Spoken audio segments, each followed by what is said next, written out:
in the midlife, your personality becomes pretty hardwired. If you keep thinking the same thoughts, if you keep making the same choices, you keep doing the same things, you keep creating the same experiences, you keep feeling the same emotions, I don't know, let's be conservative. You do that for 10 years. You would have to agree with me then that it would become more automatic, it would become more unconscious. So your personality creates your personal reality. That's it. That is it. And your personality is made of how you think, how you act, and how you feel. So keep thinking the same way, keep acting the same way, keep feeling the same way. Your personality is the same, and your personal reality will be the same as well. So if you wanted to change your life, if you wanted to change your personal reality, you would have to change your personality. And then you'd have to start thinking about what you've been thinking about and decide if you really want to believe that any longer. And when does the story end? It's that moment that you become so conscious of that thought, you're so tired of it, you're so aware of it that you would never let it slip by your awareness ever again. You catch yourself complaining and blaming and making excuses and feeling sorry for yourself, and that's been your unconscious program. Then the moment you become conscious of those unconscious behaviors, you're out of the program. You're only in the program when you're unconscious. And so it takes an enormous amount of energy and awareness to separate from those programs. And then there's those emotions that we feel every single day that are so familiar to us that we don't even know what they are. We just feel guilty. We don't even know it's guilt. It's just how we feel.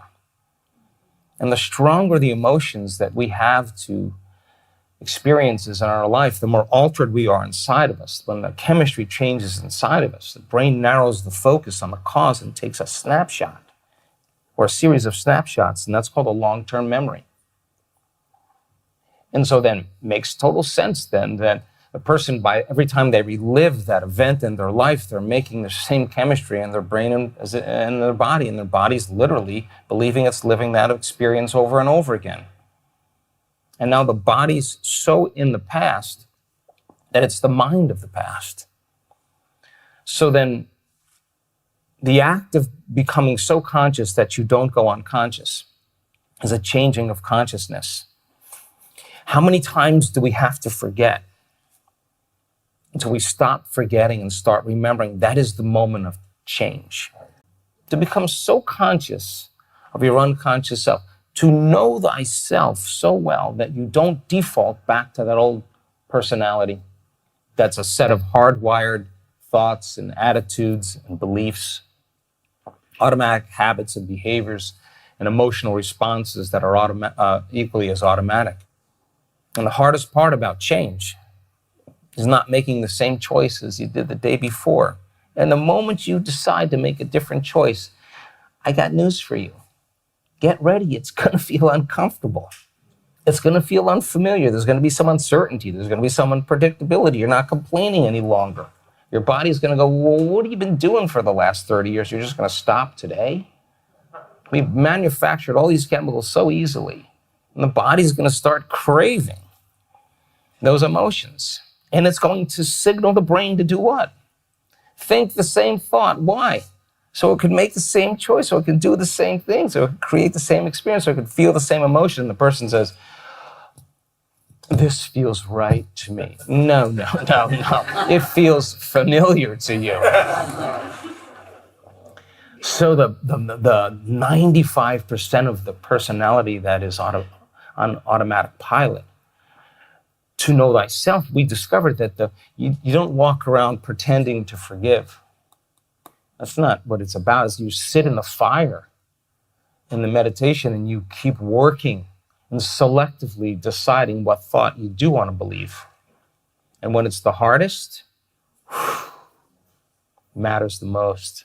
If you were really, truly ambitious about your life, you would say before you got up in the morning, I'm going to remind myself of who I no longer want to be, how I'm not going to think, how I'm not going to act, how I'm not going to feel. I know it's going to be uncomfortable, but let me just, when I step in that river of change, that biological, that neurological, that chemical, that hormonal genetic death of the self, let me help myself here. What thoughts do I want to fire and wire in my brain?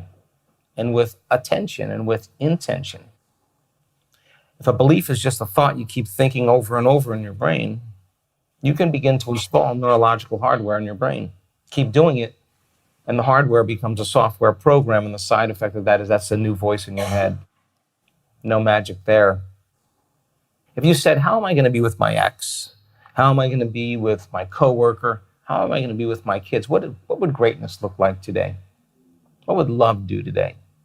And if you closed your eyes and you rehearsed the scene, the act of mental rehearsal, just imagining something, the brain, when it's present, doesn't know the difference between what the person is imagining and the real life experience. And the brain is changing to look like the event has occurred. Keep installing that hardware, and all of a sudden it'll become a software program, and you might actually start acting like a happy person. No magic there either. You primed the brain for that behavior. You installed it. This is the hard part for most people. Can you teach your body emotionally what the future will feel like before it happens? That means you're not waiting for your wealth to feel abundant. You're not waiting for your success to feel empowered. You're not waiting for your new relationship to feel love. You're not waiting for the mystical experience to feel awe. You're not waiting for your healing to feel gratitude. That's the old model of reality of cause and effect. Wait for something outside there to change, to take away this lack or separation or emptiness that I feel inside me. But if you begin to condition your body into the emotion of that future, and you could become familiar with that emotion because you could bring it up every day, and you could keep becoming more familiar with the way you're thinking, the way you're acting, and the way you're feeling. If you actually feel the emotions of your future before they happen, you'll never look for it. Why would you look for that future if it felt like it already happened? Get ready. I'm telling you, get ready, because weird things are going to happen in your life. The side effect of that is the synchronicity, the serendipity, the coincidence, the opportunity, the unusual event that causes you to do the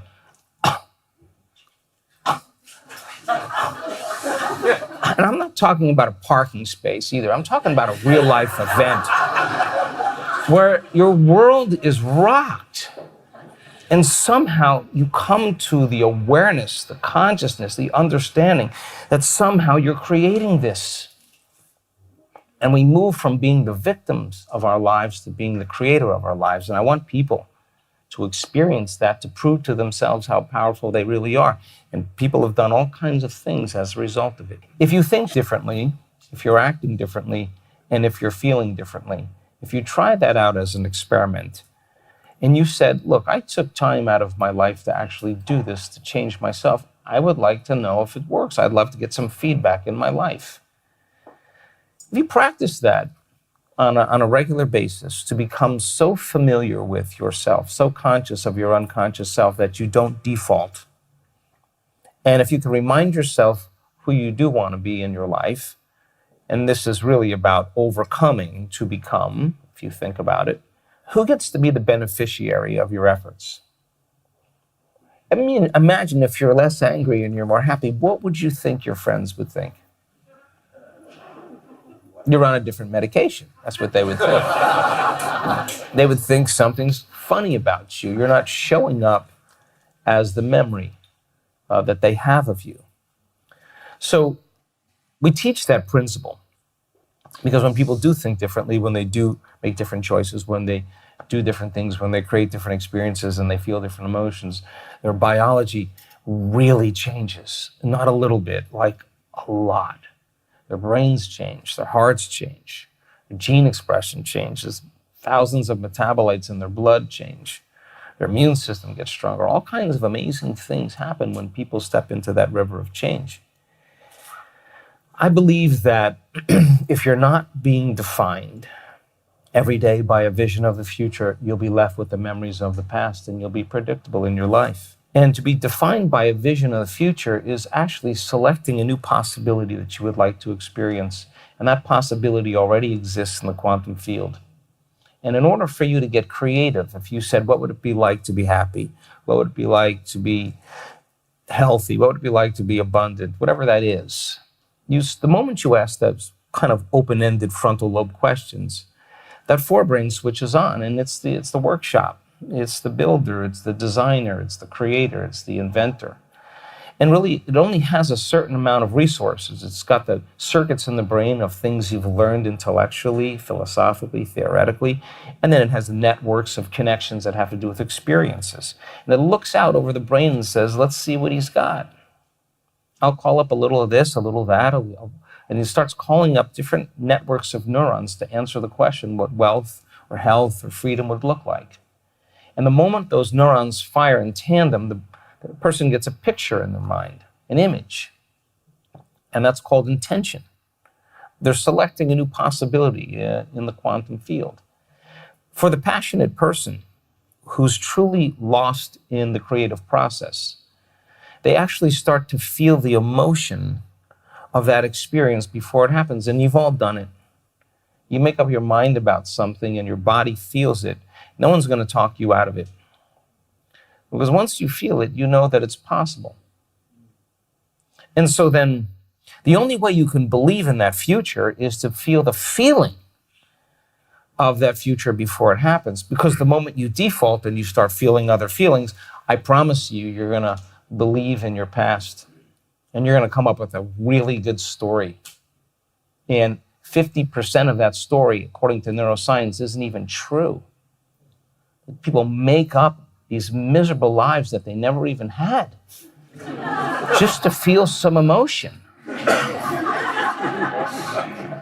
So then, the person who's truly on the journey, who's going to break the addiction to those emotions, and they understand when they no longer feel those feelings, they're no longer signaling the same genes in the same way, they intellectually understand that, their body begins to change. And all of a sudden they say, my goodness, the pain that I had for my disease is better. I'm sleeping better through the night. I have more energy. They start noticing changes of that's the moment. The moment they notice what they're doing inside of them, that's starting to produce an effect outside of them, they're going to correlate what they're doing and they're going to keep doing it.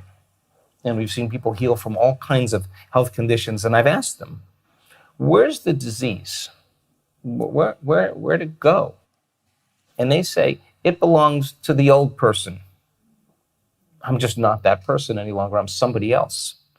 And like magic, their biology responds in wonderful and healthy ways. Now, people need to hear that. You need to hear that because that is the truth. That is the truth that there's a possibility for you to change you in some way that supports the vision of your future. But if you don't wake up every morning and be defined by it, it's easier to forget that future than to remember it. People who are truly on the journey and they're changing their personality, they're doing their meditations not to heal. They're doing their meditations to change. And they understand that when they change, the side effect of that is a change in their biology. They're not waiting for their healing to feel grateful. They understand that the gratitude is actually creating the healing. They're not waiting for their success to feel empowered. They're feeling empowered and they're walking towards their success. They're in love with life and they're in love with themselves and they create that in their lives. They're mystified by the mystery of life and they're having mystical experiences. And it's not like something that they have to try to do. It's the side effect of who they've become. And it's not the wealth. It's not the health. It's not the new relationship. It's who we become. And it's the overcoming process that is the becoming process. And making time for yourself out of your busy lives to spend a little bit of time defining who you want to be when you open your eyes is a service to the world in so many wonderful ways, because when everybody else is knee-jerking and you're present and compassionate, when everybody else is frustrated and angry, you're loving and kind. If you keep doing what feels unnatural, sooner or later you start becoming supernatural. And that's really what this is all about. It's to give people permission in their lives to be empowered by themselves. And if you don't wake up every morning and you don't do it, it means you don't believe it. and taking a little time to get yourself right. You've done this already. Everybody in this room has done something great. And all they did was they decided on what that future was they wanted to live by, and they made a decision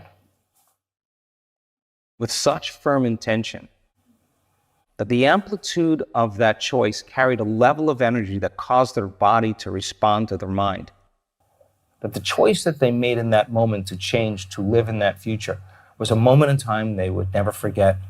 They could tell you where they were, the time of day it was, and the stronger the emotion they feel, the more they remember the choice. And they're remembering their future, long-term memory. That's the moment their healing began. That's the moment the body got a taste of the future. And they were doing it without a cell phone. They were doing it without a drug. They were doing it without a Netflix show. They were doing it on their own. People start doing that over and over again. Watch out. Start getting happy without you.